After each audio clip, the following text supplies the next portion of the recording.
रोहनच्या बाबांनी त्याला लहानपणापासूनच एकच गोष्ट सांगितली होती, आयुष्यात काहीही झालं तरी कोणाचाही विश्वास तोडू नकोस. रोहनला ते वाक्य फारसं समजायचं नाही. काही वर्षांनी त्याला एका मोठ्या कंपनीत नोकरी मिळाली. एका दिवशी कंपनीत लाखो रुपयाचं एक पाकिट सापडलं. आजूबाजूला कोणीच नव्हतं. त्याच्या मित्राने हळूच म्हटलं, कोणालाच कळणार नाही, ठेवून घे. क्षणभर रोहनच्या मनात लोभ आला, पण लगेच त्याला बाबांचं ते एकच वाक्य आठवलं. त्याने ते पाकिट सरळ ऑफिसमध्ये जमा केलं. 2 दिवसांनी कंपनीच्या मालकाने त्याला बोलवलं आणि म्हणाला, हे पाकिट मुद्दाम ठेवण्यात आले होते. आम्हाला प्रामाणिक माणूस हवा होता.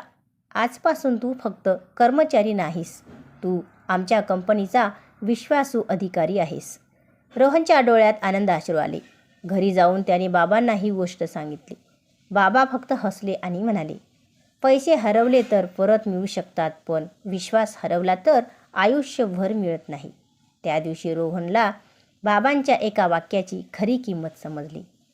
बोध: आई वडील संपत्ती देऊ शकले नाहीत तरी चालेल, पण चांगले संस्कार दिले तर तेच आयुष्यातील सर्वात मोठं धन असतं. तर मित्रांनो, कशी वाटली गोष्ट ते कमेंटमध्ये नक्की सांगा आणि चॅनलला नक्की सबस्क्राईब करा. धन्यवाद.